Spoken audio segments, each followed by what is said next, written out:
I'm Madazon Can-Can, and I'm here to teach you the art of pinup, posing, modeling, and working with props. We're going to take a group of 5 models and put them through the entire process from everyday woman to full-blown pinup model. So, let's go. Hello. I'm Madazon Can-Can, and I'm an expert on pinup modeling and photography because I've been working in the field for over 10 years counseling performers, models, and actors in Salt Lake City, Utah. I see the heart of pinup existing between the 40s and the 50s. And pinup culture emerged after World War II and during World War II because of the soldier culture.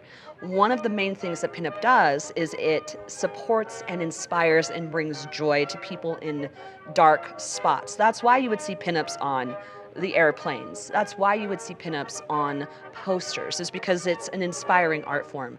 And also, a huge reason that pinup blew up during the 1950s is it was one of the only times throughout art history where the women looked back. So a sense of consciousness entered the era, with women beginning to own their sexuality, one of the most repressive periods of history for femininity. Often, when I'm describing pinup to people, I say 1950s cake, candy, cuteness. You imagine the kitchen. You imagine the housewife, but then you also have to imagine everything that exists within that realm. I talk about character, costume, and always the bright red lips and the classic curled hair. There are so many different kinds of pinups. You just have to decide what piece of Americana you want to involve yourself in, and then you can make it pinup. You can be a painter pinup, a construction worker pinup, a cowgirl pinup, a jazz singer pinup, a beach pinup. It just matters how you approach it by adding the elements of 1950s femininity and cuteness to the project that you're doing. Pinups have always been there to challenge societal norms. In the 1950s, when the women in the portraits looked back and asserted their sexuality, that was a direct confrontation to what was the norm socially for the 1950s culture for women. Today, with us fighting for bodily autonomy, body acceptance, not just acceptance, but body celebration, we get pinups of every shape, size, from every culture, every realm, every age, because there's nothing more taboo than having women own themselves at every stage, every phase, every shape, every size, and every moment of their lives. Classic dress, tight waist, big skirt, with the crinoline, that's the crinkly tutu, crinoline underneath the skirt. We've also got garters, stockings, heels, gloves, pearls. Including the props and the costume, we always have to remember the face. Often when I'm counseling people on pinup face, I say, remember your vowels, ladies, gentlemen, and everyone in between. A, E, I, O, and U. Soft features and contouring. We're not going for angular. We're not going for sharp. What we're doing is we're creating a softness and a sweetness. There's always the red lips and then the intense black eyeliner combined with the pin curls, hence pin up, because the hair was pinned up. Pinup is inherently meant to bring forth someone's innate joy, someone's innate personality. So when you give them the opportunity to be seen in a character, it triggers their brain to think about the possibility of them being larger than life. So when we get into pinup culture, when we get into pinup photography, when you're allowed to be the entirety of who you are, that also sparks your confidence. And if you're in a room full of people celebrating that aspect of yourself that then gets shared online for more people to celebrate those larger than life aspects of yourself, you go into the world with a deeper sense of knowing who you are, confidence, and joy. I think that the stories are really personal. I don't think that we can overlay one story on anybody. I think that people are attracted to certain characters for a reason. So again, going back to the foundation of pinup with the women finally looking back and accessing their sexuality, accessing consciousness on a broader scale in the media in a place that had never seen it before, we're talking about an awakening. So when we're deciding what characters, when we're deciding what concepts, it's an awakening of the soul. It's an awakening of someone's innate happiness, joy, and personality. That's what you're seeing when we're doing pinup photography.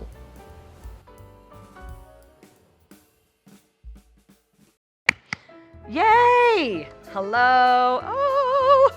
This is gonna be really fun. So for starters, we have to start with our foundation, yes? So whatever color your foundation is, get your foundation out and do a full coverage on your face, right? So anything with pinup is about softness. It's about rounding out those features. It's not hyper angular.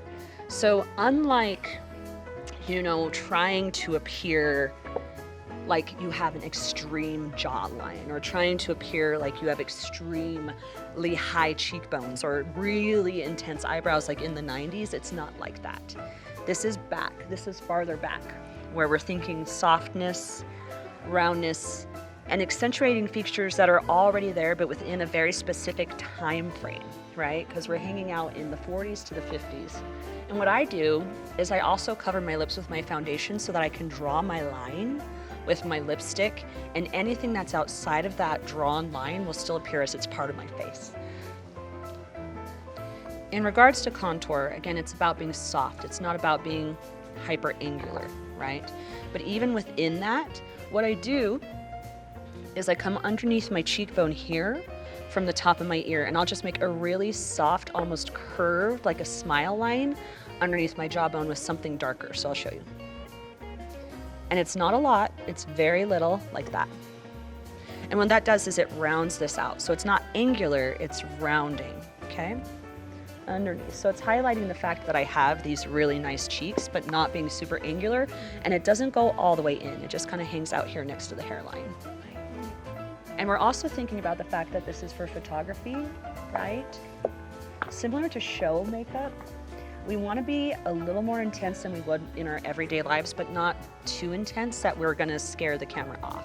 So it's that gentle balance between like recognizing like, yes, we are theater people, but no, we're not on stage far away from everyone. But as you can see, I just have this little poop, and on this side, like that. So then when I'm backed up, I still have that da da da. And then when I smile, it does the rounding for me. And then when I put the pink in those spots where the contour is, it just creates this shadow of roundness and happiness. It's like all right here. Ha ha, smile, smile. Dee dee dee. Good. What I do with my brows is I look at the natural shape, and I'm always thinking roundness and also thicker than you'd think. Not 80s thick, but not 90s thin. And what we're thinking about is it's not an arch like in the 90s. It's creating the shape where we come up, and then always, and this is what people who do your eyebrows are thinking all the time, is where your pupil's at, that's where the point is at. So if you take your finger and you go like this, where your pupil's out, that's where your arch should be. Now again, you're gonna follow the natural line of your brow, but I want you to watch. And I do this, I have different things that I do this with. Sometimes I do it with eyebrow paste. Today I do not want to do eyebrow paste because it's not as soft. So I come down and I'm creating like a thicker shape. Do you see that? So it's like coming up and then it's gonna come down. All right, I'm thinking soft, soft, soft for this. I come up into the arch where that pupil's at. Even if my eyebrows aren't done, I can make the illusion that they're done because of the foundation and then the darkness of my eyebrow. Then I come straight down. La la la, la la la, okay? So what I do is I'm focusing on that high arch, still round, not super, super sharp, not overly clowny or 90s, but still following that thing. And longer, yep. When you're bringing it down here, again, that creates the illusion of the round. So we're like, here's our eyes, here's our cheeks, here's our lips, right? So it's that length as well. So you guys can try, see how that goes. This is my favorite trick. This is my favorite trick. So what I do now that my eyebrows are done, remember I'm going from the top down. What I do is I bring white. Now we're gonna have to think about blending this in, so it's not like it's gonna stay. What we have here is we're bringing a highlight into underneath the arch, so it brings those eyes out. Okay, so I bring it in, and then I pat it in myself. Here. These are all my tricks. And then I put some right here. And because pinup is so character-based, we're thinking about like Elfgren and paintings. So Elfgren would take pictures of women, but then he would bring forth aspects of these women with paint. So what we're doing now that there's not a lot of pinup paintings going on, is we're recreating like that classic pinup painting look by painting on our faces. Okay? So it's almost like a smoky eye, but with neutrals. Because we also have to remember what your eyes are competing with. The lashes on top, for one, the hair, and then the big red lips. There's a lot of like big intensity happening on the face, and we want to bring in the eyes. And then we have all the props, and we have the dress, and we have the heels, and we have a lot of things competing for attention, which is why your face needs to be something that draws the attention as well. Because let's say like you did subtle makeup, and then everything else is super loud and super big with the garters and the props. It's not going to have the same effect. So your face actually needs to be in equal intensity.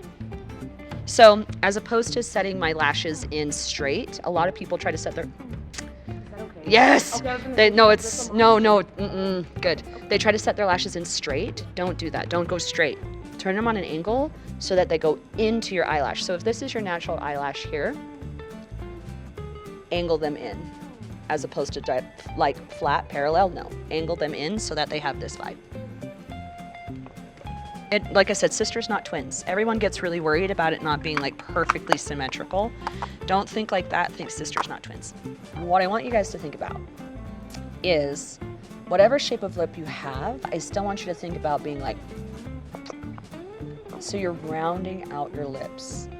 You're making them a little bit fuller and a little bit rounder than you normally would. So this is why the foundation on your lips is important. This is why this works this way, is because you can create a shape. So for me, I have big lips, but I make them even bigger and rounder because of this process. And I think heart, okay? So with this little moose foot, that's what this is called in the makeup world. This is called a little moose foot. What I do is I come in the center, go up and down.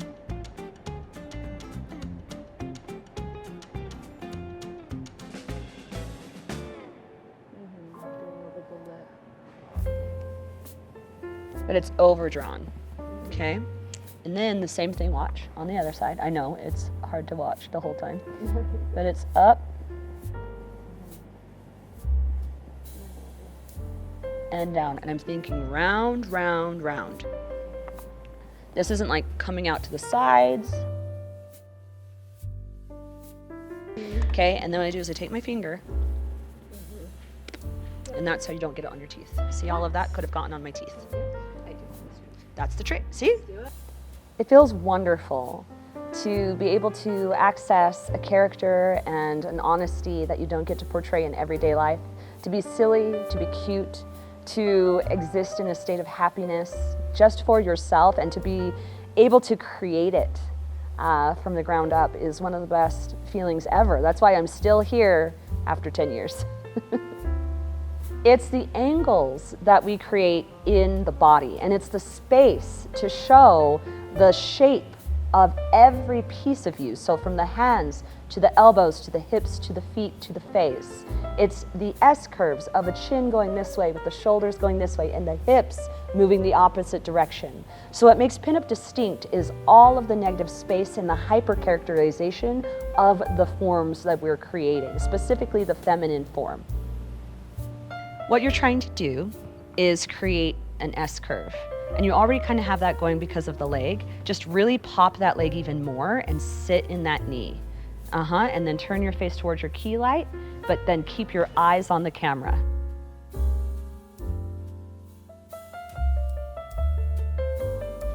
What I would do is I would look at the mirror and look at my negative shapes, okay? Because I don't want this to interrupt what I'm doing. So I create a negative shape by standing a little bit to the side, creating space between my arm and my fingers. So if you look at my fingers, and then getting closer, but then sitting back. So it's about like being like, whoop, whoop, whoop, this.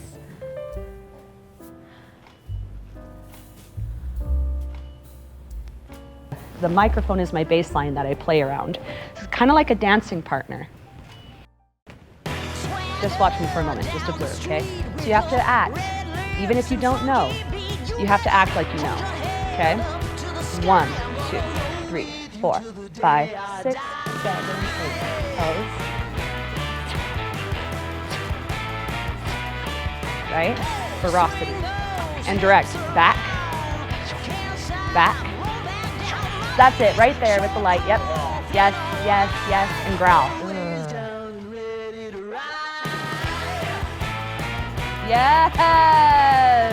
That's the moment, that's the energy. And you can giggle too, right? You don't have to be ferocious the whole time. Yes, ma'am. Yes, ma'am. And yes! So I'm focusing on a different thing for everybody. Okay. So with your hands, make sure that you're displaying the prop. So yeah, tilting it down is good, but then also not blocking it.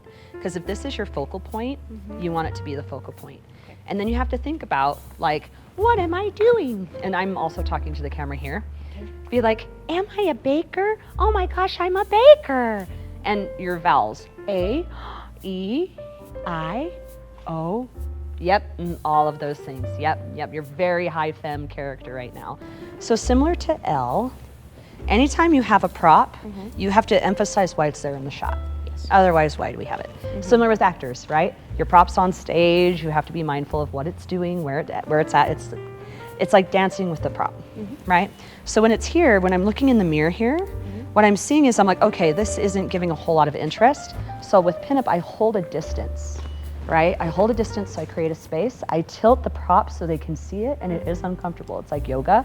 So it's like sitting in my hips to create bigger hips, having a leg out, having an arm, taking out the basket, and leaning in. That. I think that the one thing that we need to keep in mind with pinup is the awakening of a force within femininity. That doesn't just mean women, it means in the culture of the feminine looking back at the camera, at the lens, being confident, owning their body, owning their joy, owning their situations, whatever that situation may be, and contributing that story to people, contributing that story to be seen. That's what I want people to know about pinup, is that it's all about the stories within us that become hyper accentuated for other people to learn, experience, and co-regulate joy with, to co-regulate the happiness that we feel and share that on a broad scale, no matter what situation it is, maybe in the house or on the stage or in the garden. What we're doing is we're sharing the beauty and the innocence and the playfulness that happens every single day if we just take a moment to capture it.